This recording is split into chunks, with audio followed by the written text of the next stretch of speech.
So this panel is talking about the federal investment, if you will, in what I would call prevention and programs. If you think about it, the panel that just finished was talking about research and investing in research. And in 2002, I believe that's the right year, the Institute of Medicine put out what I thought was a terrific report on how to prevent suicide in America, and basically said, if you invest in the science, the research, and in prevention, the programs, we have every reason to believe we could prevent suicide just the way we have prevented other causes of death by doing those two things. And so this is the second half. This is the program and prevention part of the conversation. And we have a great panel. This panel has together probably, I won't overstate it, but at least 50 years of experience. And we know them well. They are really leaders in our field and our federal partners. So without further ado, I'm going to introduce them.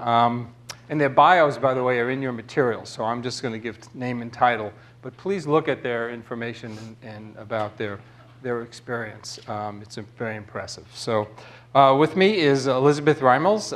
Elizabeth's the lead for policy and partnerships at the Division of Violence Prevention at CDC. Elizabeth, good to have you with us. Thank you.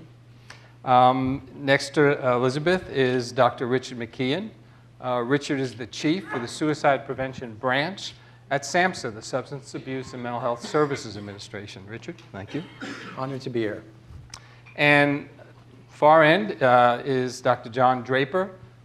John is the director of the National Suicide Prevention Lifeline, and he's also the president of Link to Health Solutions, which is the parent company for the Lifeline. So, John, great to have you. Great to be here, Bob. So, we want to talk a little bit about the federal government's investment in programs and services that are focused specifically on suicide prevention, and also, with regard to the Lifeline, how that's a safety net, right, for individuals in crisis.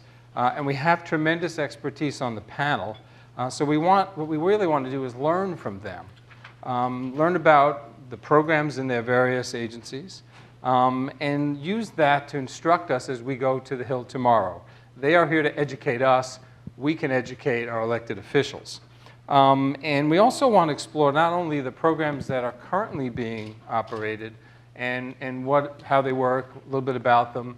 We also want to learn about, what would be the wish list? What are the unmet needs? What are the needs for additional programs that would be great to have in our fight to prevent suicide? So we'll explore some of that as well. So I'm going to start with Beth and ask her to tell us a little bit about the major programs underway at CDC and let us know a little bit about how CDC is involved in suicide prevention. Sure. Thank you so much for being here. It's such a pleasure. Suicide prevention is a really important topic. My division at CDC covers violence across the lifespan, from child abuse, neglect, to elder abuse. The good news is that all types of interpersonal violence are actually going down in this country. The bad news is that, as you all know too well, that suicide rates are actually increasing. So we have a lot of work to do, and it gives me and my colleagues back in Atlanta, Georgia, a lot of comfort to know that there are advocates and organizations like the American Federation to Prevent Suicide that are working to, I said the name wrong. That's okay. A terrible way to start. Okay. We get it wrong all the time. I was like, wait, that's wrong. Anyway, we answered all AFSP, okay. Which is what I say all the time. It's so wonderful that you are all here fighting the good fight and helping to raise an awareness about a really important public health issue. So CDC is engaged in suicide prevention in a variety of ways. We're probably best known for our data and surveillance efforts. That is counting the numbers of suicides and trying to learn about the characteristics that impact people who are dying by suicide. We also have a tiny little bit, a sliver of money that is invested into research. When I say sliver, under $2 million, so in the research area, that's really small. That's invested in, you'll take it, I hear from the audience, that's invested in mostly some trials of some prevention programs that are out in the field right now. And then we try to do our best to get what we know about evidence-based programs out into the field to make sure that it's adopted and scaled up. And our main constituent for that work is state and local health departments. So our biggest investment by far is the National Violent Death Reporting System, which is a surveillance system that pools data sources from 3 different sources: vital statistics records, coroner and medical examiner's report, and law enforcement records. And what we're able to do with that system is to learn about all violent deaths, the circumstances and characteristics that contribute to violent deaths, more than just time or manner or incident, really to get a deep dive into the circumstances. What's important for you as representatives of AFSP is that 60% of the deaths that we capture in the system are deaths by suicide. And so by that measure, it is one of, if not the best, surveillance system that we have in the United States to teach us more about the circumstances that contribute to suicide prevention. And my colleague from SAMHSA is shaking his head, so I know I haven't spoken out of turn about that. The system is not in all 50 states. We are currently in 32 states. We were very fortunate to get an additional appropriation in fiscal year 2016 to increase to several more states, where we've just finished the competition for that, and so we're going to make announcements sometime before the end of September. So I can't tell you exactly how many states that we're going to fund, but we had 11 states express an interest in expanding the system, and we're very encouraged because for the last several years in the president's budget, they've included additional funding to get the program to all 50 states and the District of Columbia. So in the current president's budget, there is a request for an additional $7.6 million, which is all we need to close the gap and to fund all 50 states. The value for NVDRS is that it really allows states themselves to learn about their problems related to suicide, to inform their own prevention planning in their own states. So those of you who have NVDRS in your states, I can give you a couple examples. North Carolina used NVDRS data, for example, to help inform and develop their suicide prevention plan for the entire state. That data was an important key ingredient for them determining what they were going to focus on. Oregon is another state that has had the system for a while, and the data that they learned from NVDRS actually helped them to sort of change their direction in their suicide prevention planning efforts. They had originally been focusing very significantly on youth suicides, which was an important issue to the constituents in that state. But what they learned when they looked at the NVDRS data is that they actually had a huge problem with older adult suicides in Oregon. And so that let them expand their plan, not at all to stop their efforts to work to prevent youth suicide, but also to expand their prevention efforts to also focus on older adults, which was an important population to target. So I can't say enough great things about that system. I think it's really important to both the researchers that you heard about in the last panel, for them to inform the work that they're doing. And we're super encouraged that we seem to have some great bipartisan support in Congress for this effort, and we feel certain that we will get to 50 states eventually, and plus the District of Columbia, so that we can not only help inform prevention efforts in individual states, but then start to do some serious comparisons across the United States about what's working in one state and what other states can learn to inform nationwide prevention efforts. Terrific. You know, that is one of our talking points, $7 million to complete the job and get NVDRS nationwide. I could tell you, when we talk with members individually, they say, that's all you need? All we need. I mean, it's not a lot of money on the scheme of things, and what a difference it would make. So that's terrific. That is one of our talking points tomorrow. Terrific. Richard, what about SAMHSA? Tell us, you know, what are some of the major program initiatives at SAMHSA aimed at suicide prevention? Sure, happy to. And let me just start off by mentioning one way in which CDC's National Violent Death Reporting System is influencing SAMHSA's efforts. And this is just one data element in the NVDRS. And it's a data element on recent mental health contact. And when you look at that, what you see is that about 25% of men and 50% of women have had recent mental health contact. And that has been an important influence for us on something that we think is vital to be done, which is to strengthen suicide prevention within healthcare systems. It is a significant need. We need to do better. And I'll circle back to that in talking about SAMHSA's efforts. So one major area, of course, has to do with those programs authorized through the Garrett Lee Smith Memorial Act, our state and tribal youth suicide prevention grants by statute age 10 to 24. Those grants have now gone to all 50 states, one territory, the territory of Guam, and 46 American Indian tribes or Alaska Native village corporations have all received those grants. Of even greater importance is the fact that our cross-site evaluation has shown that counties that implemented activities funded through the Garrett Lee Smith Memorial Act had lower rates of both youth suicides and youth suicide attempts compared to matched counties that did not. So it's not a randomized controlled trial, but it was very encouraging information for us, and it helps us believe that we are, in fact, saving lives and preventing injury. Only one problem with the evaluation data that we got back: this effect, this very important life-saving effect, only lasts for 1 year. And in the second year, it's faded, which we think says something about the importance of sustaining comprehensive suicide prevention efforts over time. We also have a major campus suicide prevention grant program that has made awards now to over 100 college campuses across the country. You'll hear a little bit more from John shortly regarding the National Suicide Prevention Lifeline, so I won't go into detail there. We fund the Suicide Prevention Resource Center, which has provided leadership and staffing for the Action Alliance, which provides technical assistance to our grantees, which is probably the best collection of suicide prevention resources on any website anywhere in the world at www.sprc.org.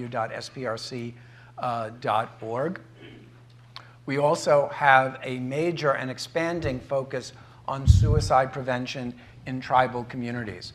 We have a program called Native Connections, which this year expanded from $5 million to $30 million. And in fact, the funding opportunity just closed. We anticipate making up to 90 additional awards to go with the 20 that we made last year.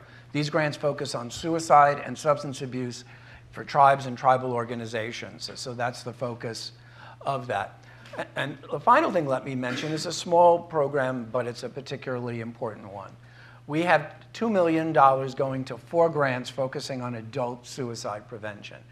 We have grants going to New York, Oklahoma, Tennessee, and New Mexico. And what's important to know about that is that is the only part, other than the Lifeline, that has a lifespan focus for us.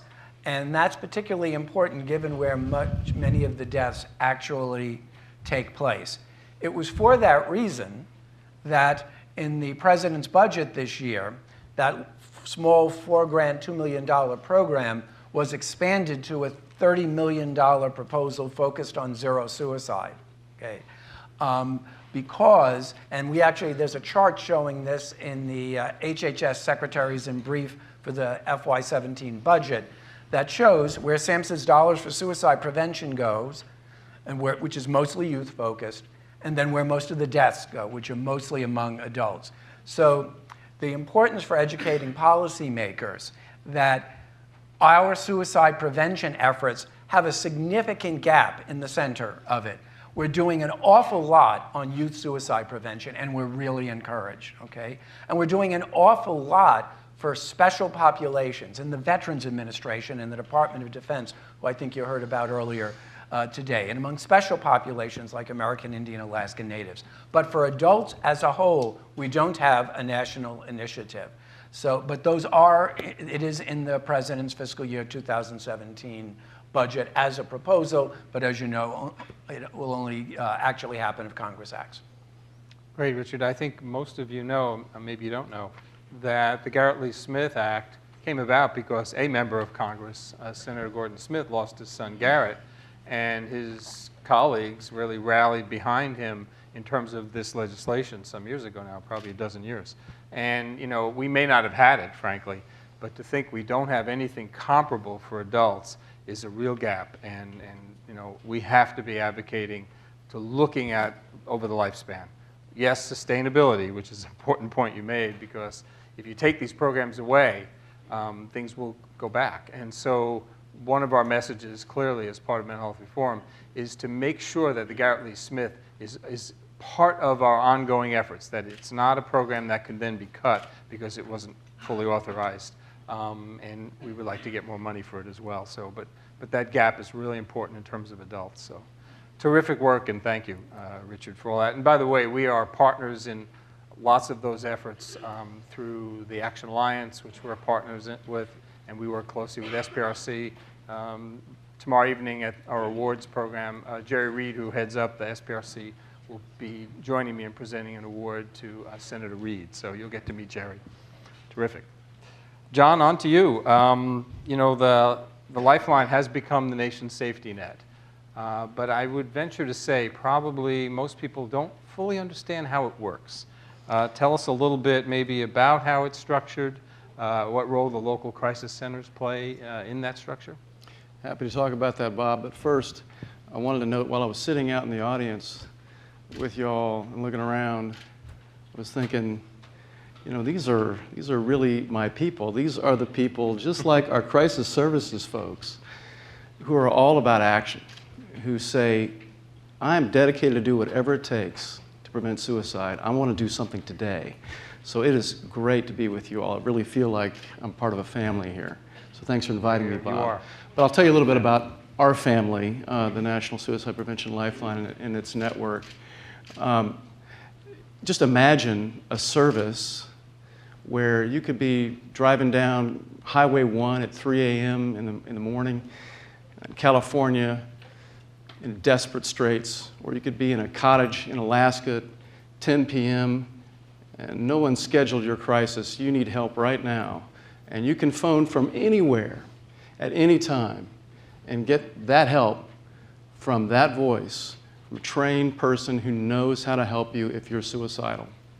That's kind of a dream come true and something we've been operating on since 2001. But you know, before 2001, there wasn't such a service. That sounds like something we've actually taken for granted. We believe that, oh, we should be able to do that. But you know, before 2001, there were services in areas around the country, actually areas around the country that had no such service, that had no such hotline. So if you were just out of luck and you were in suicidal crisis in a certain area of the country, you couldn't make that call. And if you were in some areas of the country where you just happen to have a crisis line that was underfunded or under-resourced that couldn't answer those calls, then you're out of luck. Long wait, maybe you're not even be able to get through. Starting in 2001, SAMHSA began funding the National Suicide, what we now call the National Suicide Prevention Lifeline, a national network of local crisis call centers. And that was the question you noted. Tell me about the local centers, but they are the backbone of this public safety net, because what happens is by stringing together all these local centers around the country, they can back each other up. So when you call that one national number, 800-273-TALK, it'll route you to the nearest local center. And if that center's busy, it will roll over to a backup center to make sure that all those calls are answered. So if we weren't all pulling together and working together as a national network, there would be parts of the country where we simply would not be able to get help. So that is the miracle and the wonder of what SAMHSA has been doing with the National Suicide Prevention Lifeline and funding it all this time. But I would also say, Bob, that it is really about those local centers. Our local centers, they're the ones who answer the calls. You should also know that when those calls are answered, the evaluations that SAMHSA has done to see whether or not we're doing what we're supposed to do, because they're not just funding the service, they're also funding it to see whether or not it works, and if it's not, what we can do better. And this evaluation process is what we might also call research. And we were talking earlier about how important research is, and research is particularly important and particularly good if it can be applied towards improving and saving lives. And through SAMHSA's evaluation process of the Lifeline, we're constantly learning what we can do better and establishing national best practices in suicide prevention and porting them out to all of our crisis centers around the country. They then act as communicators of those best practices to their communities as well. So they're doing trainings, they're doing outreach, and they're answering those calls. And the evaluations have shown that when they pick up the phone, most of the time, they can reduce emotional distress and suicidality in a caller. Now, most of the people who are suicidal are not going to be seen by a clinician in a therapist's office. They're not. And as David was noting earlier, even when they show up to the clinician's office, they're not necessarily going to get suicide-safe care. So that is the critical importance of this national safety net, that when you call this number, you are likely to get somebody who is working with the best practices in suicide prevention, who research has shown can reduce suicidality and emotional distress. And that's what's happening at these local centers. But Bob, what's also happening is they're struggling.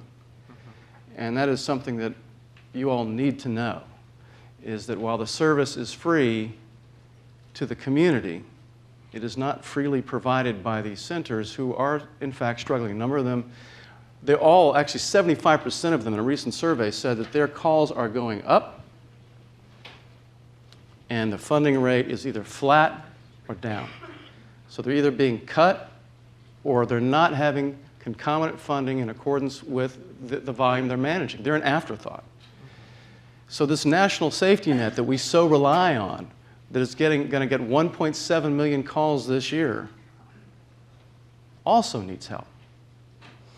So what we're trying to do is make it very clear to stakeholders, people in the community, that there's something that they can do to help support these crisis centers. They are our ground troops in suicide prevention. If we are fighting a war to reduce suicide across the country, who's in our communities? You all and them. Local chapters and our local crisis centers are there 24/7 doing suicide prevention work in those communities. They are our ground troops. When we're coming up with research about best practices, who's going to get them out to the communities? These crisis centers. So they must be supported in every way we can. There was recently a Crisis Happens Now document that came out of the Action Alliance's Task Force for Crisis Services, where they did recommend that there be more federal funding for crisis centers, Lifeline crisis centers.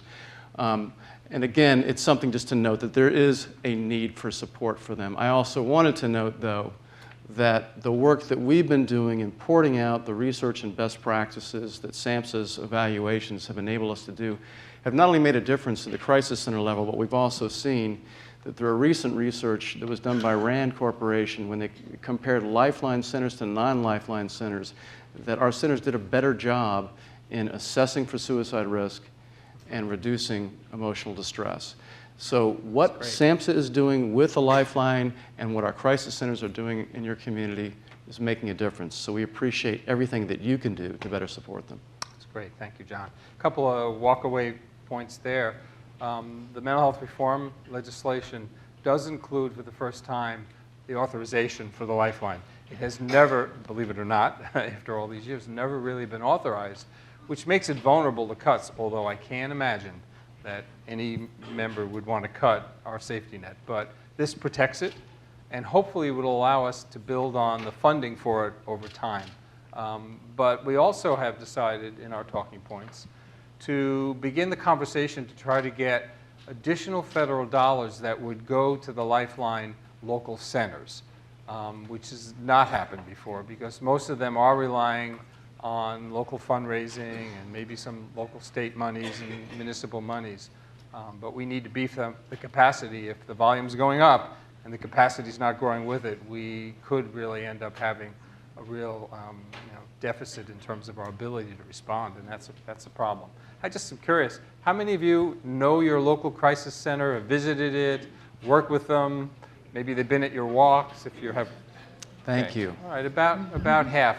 We've been talking about how to expand that even more, and working with all of you and our chapters with the local centers. So that's a conversation we're going to start having. So, terrific. Several of you mentioned the proposed federal budget and that there were some new things in there. If you could talk a little bit about what's in there and why it's so important that we get funding for those projects, because they are kind of an unmet need approach, right? We're looking at things that aren't happening that need to happen. You've touched on it a little bit. If you can expand on what's in the budget, proposed budget, that would be critical to suicide prevention. Maybe we'll go back to you, Beth. Great. So at CDC, we are just thrilled that the president has included $30 million to come to CDC to develop a community-based comprehensive suicide prevention pilot that would be spearheaded at CDC. We haven't had a budget that specifically calls out suicide prevention in many, many years, and when we did, it was small, so we're just thrilled by this vote of confidence from this administration. What we would plan to do with that money is to try to develop statewide comprehensive prevention programming that would really be focused on primary prevention to sort of stop folks and to prevent suicide before they even get in touch with systems. Richard just gave you the statistic about 50% of women and 25% of men coming in contact with a system. That means that 75% of men and 50% women don't come in contact with the system at all. But we know that there are people out there that are hurting and that there are risk and protective factors that we have got some evidence-based strategies that we can enhance protective factors and reduce some risk factors to prevent suicides for those folks who do not come in contact with clinicians. And so that's our goal. Our hope is to fund, should we be funded with about up to 6 or 7 states. We would do pairs of states with a research institution so that we could build in really robust evaluation, because we still have a lot to learn about what would work in this area, and also to build a strong data component, because there's still so much that we have to do, but we know enough to get started, which is the key talking point for you all. We know enough to get started.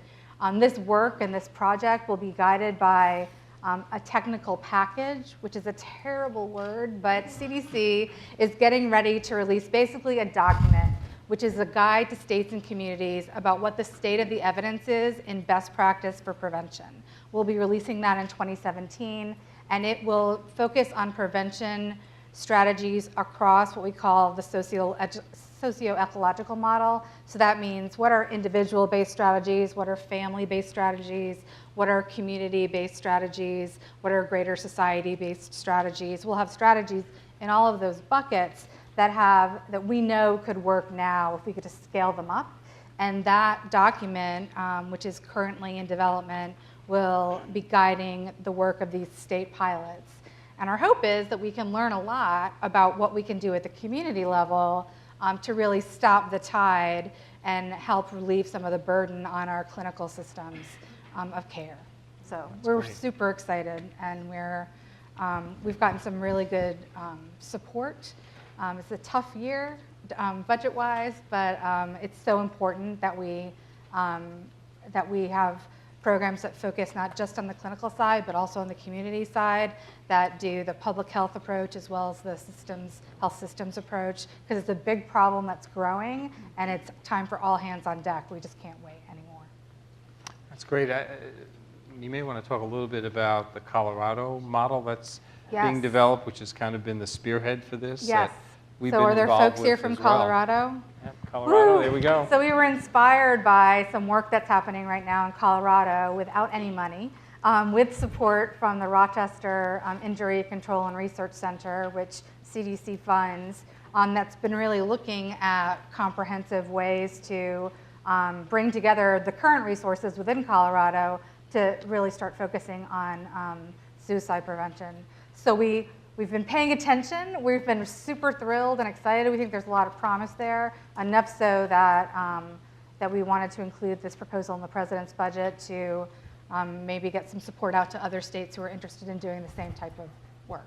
That's great. And our chapter there has been involved in those conversations in Colorado, and nationally we've been involved working with SPRC and CDC in the research center at Rochester on this. this could be a year of continuing resolution. We know that, but we're not going to give up the fight. give up. And if it doesn't happen this year, we want to come back with the new administration and fight for this, because we have to start to have primary prevention in communities. What a great thing we could be involved in at the local level as well as the national level with our chapters around the country and working with our partners. So this is exciting new work, and we need to make it happen. Well, we're grateful great. for your support. Thanks so much. Richard, what about, what's on your wish list?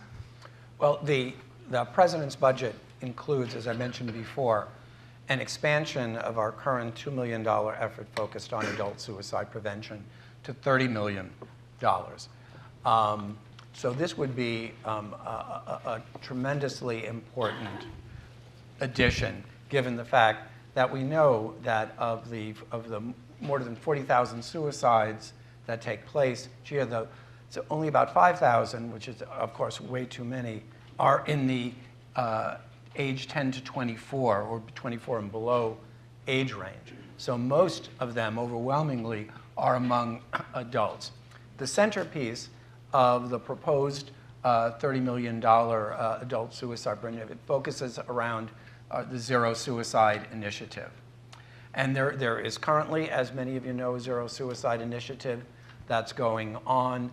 And SPRC has been very much engaged in it. We've been promoting it through among youth for our Garrett Lee Smith grantees, asking them to become engaged in this effort. But the key here is really when you look at those who are already at risk or experiencing suicidal ideation, who've made suicide attempts and are touching our healthcare systems need to do a better job. And they need to do a better job in the following way. They need to take a systematic approach. There needs to be a systematic approach.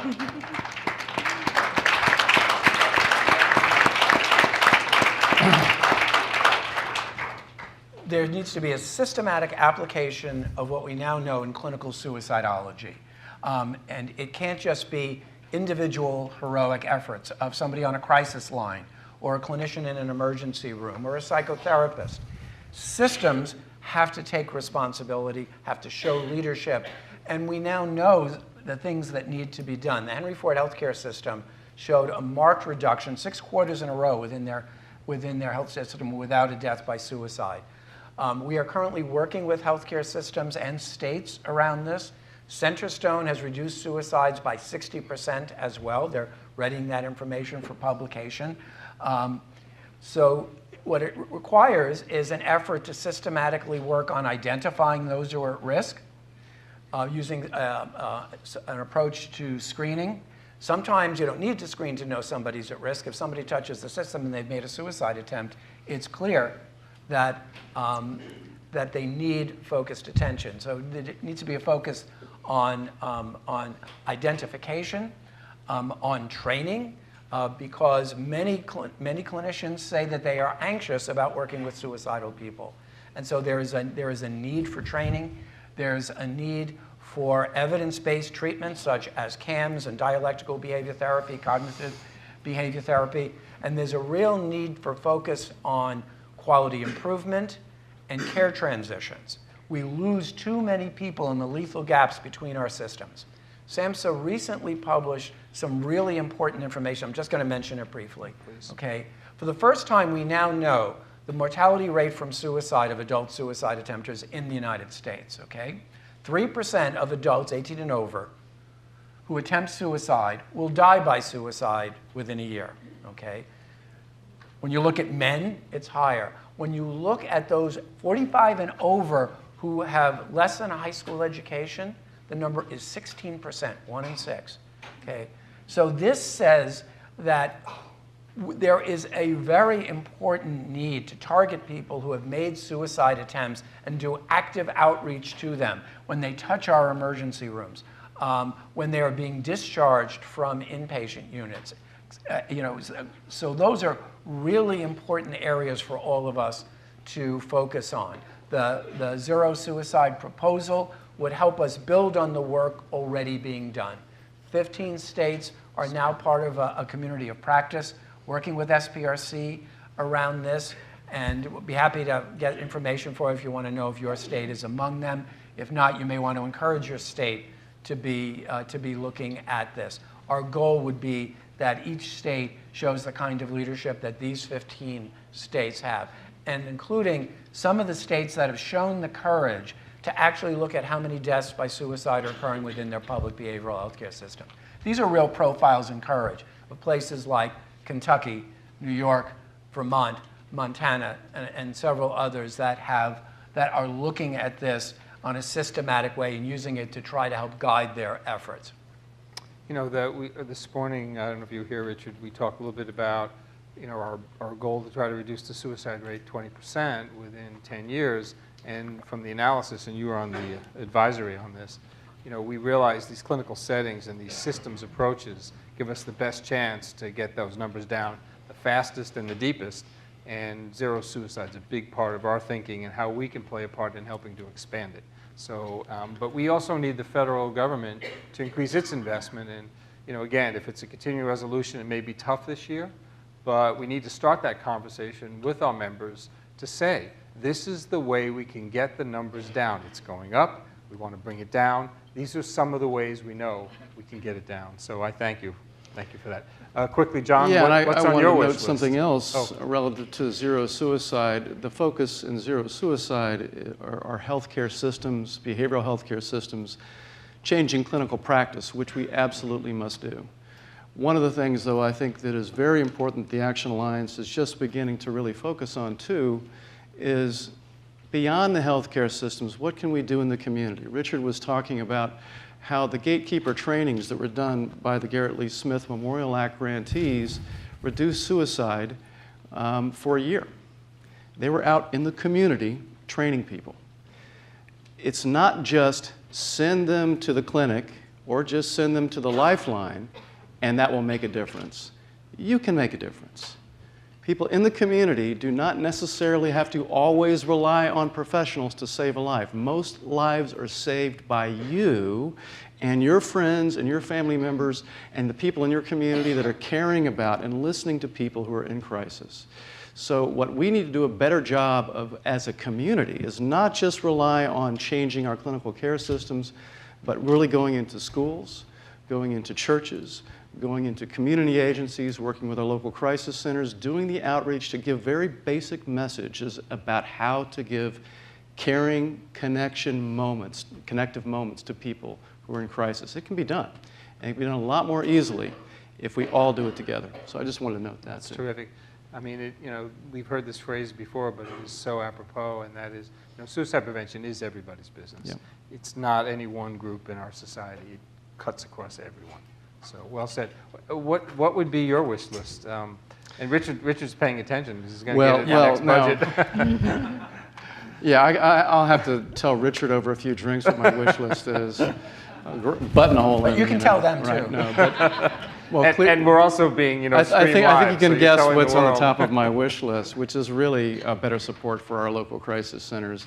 And there's a lot of ways to support them, anywhere from having more volunteers and people working at their centers, as well as promoting local awareness.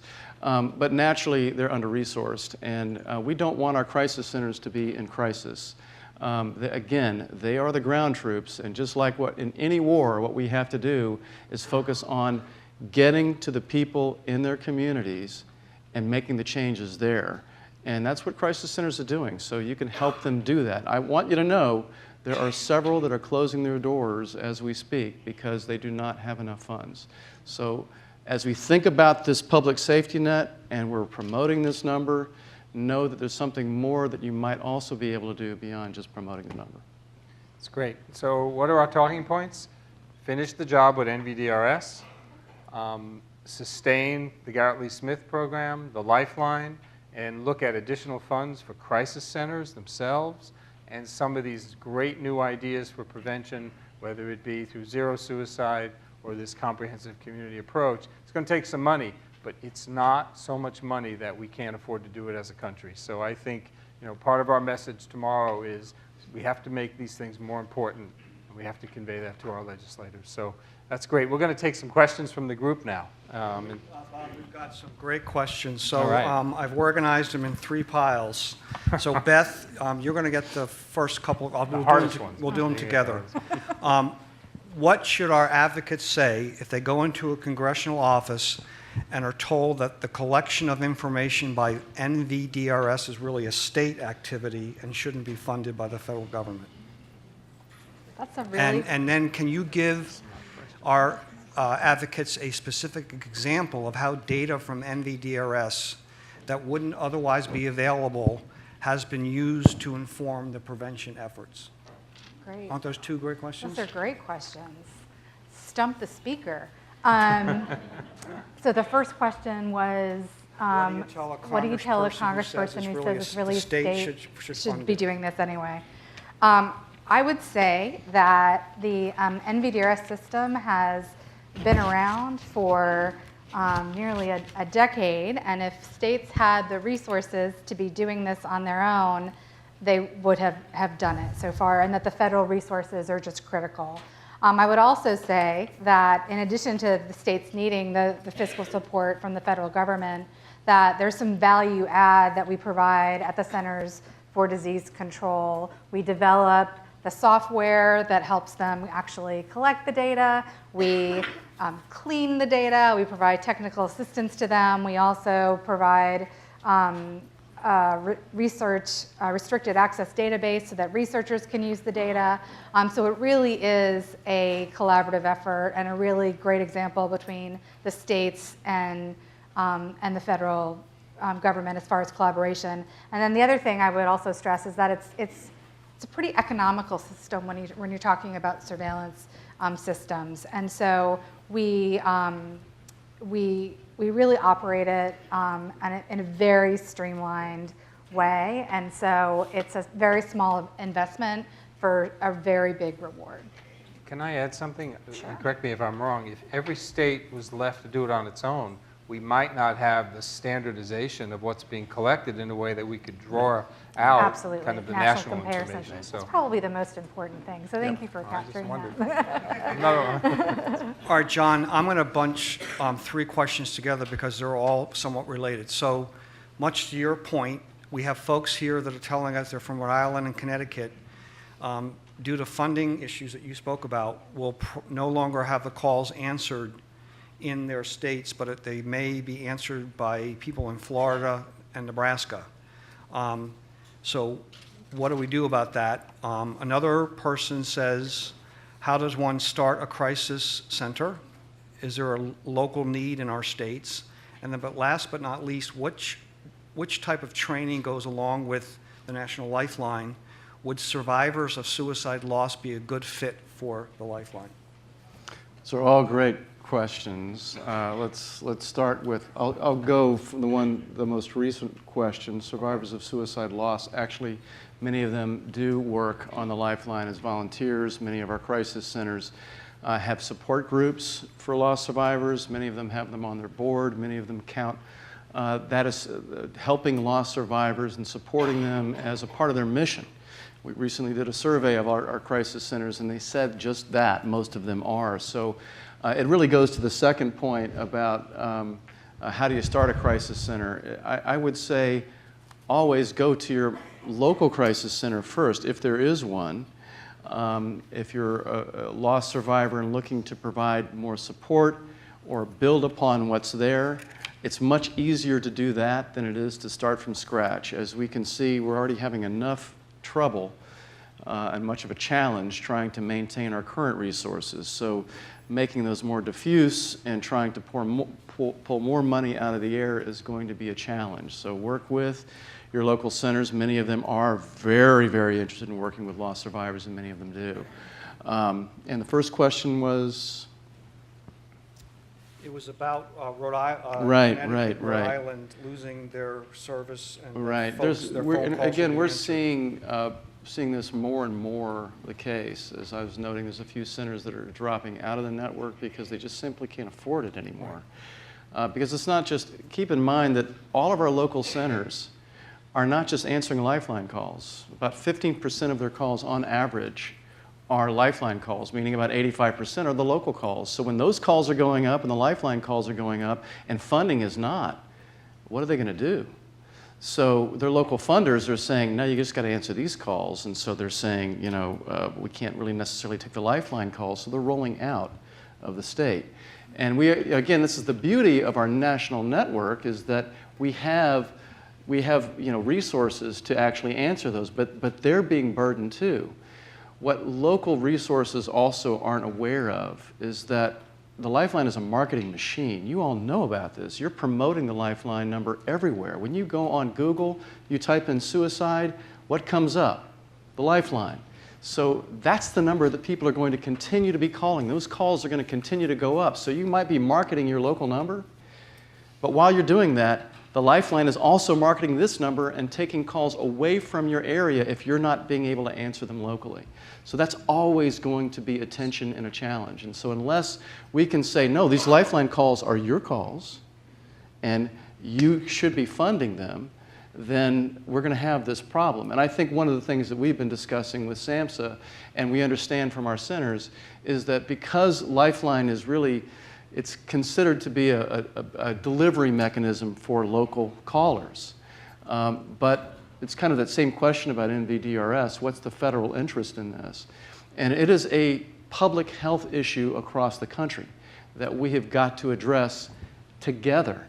And so this issue of funding and supporting the local crisis centers is something that we also need to share at both, I think, the national and federal level as well as the local interests.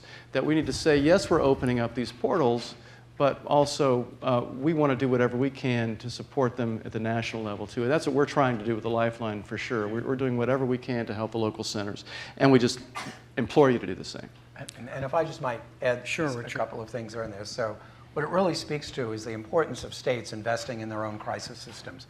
SAMHSA has actually in the President's budget the last couple of years had a program for states to encourage states to engage in comprehensive crisis services. And the Lifeline is a part of that. And the anticipation of continued increased call volume, let me just give one example. The Joint Commission, about 2 months ago, released a wonderful Sentinel event alert calling on healthcare systems across the country to improve the detection and treatment of those with suicidal ideation. And one of the things that it calls for is that for anyone in the healthcare system across the United States who's experiencing suicidal ideation, that they should be given the number for the National Suicide Prevention Lifeline. So the Lifeline is an essential piece of our nation's safety net on suicide. But that safety net is not some huge single call center funded by the federal government. It's a network of local crisis centers that are doing that. So it's been a tremendous step forward. It's been a tremendous success. But there's a real need for states to recognize the necessary investments for it to continue to work and for people to be able to get their calls answered quickly as they are now. It dawns on me that we can work this several ways. One is certainly with additional federal dollars that might help to build the capacity of local centers, but also as we do our state advocacy days to see if states can also provide additional funding to support the crisis services in their state. And so this is something we can continue to work on. Is now we have about half the states have state advocacy days, and we want to have the whole country covered in the next 3 years. So this may be something, John, we should look at as a priority at the state advocacy days as well. Right. And then, Richard, you've got some good questions, and we just got word that Senator Cassidy from Louisiana is in the building, so we'll finish up with this last question. Again, a couple questions, Richard. Actually, all three of them relate to Garrett Lee Smith as it relates to tribal stakeholders. So one of the first questions was, how are we going to get into the reservations where reporting, talking, educating is normally not something that the culture embraces? You've mentioned nearly 40 tribes have received improved funding, which is wonderful. I'm curious what the next steps are for those trials going forward. 40 is a great start, but when there are over 866 recognized tribes, we have a long way to go. And last but not least, a lot of talk was about Native Indians and Native youth getting grants, but I have never seen a suicide prevention grant for youth that are not Indian, and I don't think that's exactly correct. So why don't you go, which way you want to start? Okay, so Well, the Garrett Lee Smith State and Tribal Program as a whole is for youth in general, right? So all youth, so states and tribes are, of course, are typically American Indian, Alaska Native focused, but the states typically will, and I see Barry there, who's run the West Virginia grant a couple of times, so we'll identify some high-risk populations, but we'll also have a focus on youth as a whole. So that's one of the things that's really important, is to understand that we do have a national effort through Garrett Lee Smith focusing on youth as a whole. It allows for focus on specialized focus on groups like LGBT youth and others, but it's really for youth across the board who are at risk for suicide. Regarding tribal issues, we're spending a lot of time on that. One of the next steps was to this new program called Native Connections, which is focusing on suicide and substance abuse, and is going to a much larger number of tribes. So we anticipate that after awards are made at the end of this fiscal year, there'll be over 100 tribes and Alaska Native villages who will be receiving these grants. And it is true that in some American Indian tribes that there are cultural taboos about talking about suicide. One of the kinds of activities that we've supported are called gatherings of Native Americans, which are GONAs, where people in the community come together to talk about suicide as an issue to help them move forward. And some tribes have really very assertively moved. And there's one example that I always cite. It's the White Mountain Apache tribe. What the White Mountain Apache tribe, they passed a tribal resolution, right, saying that there should be a suicide surveillance system for any youth who was thinking about suicide, who comes in contact with the school, the police, the emergency room.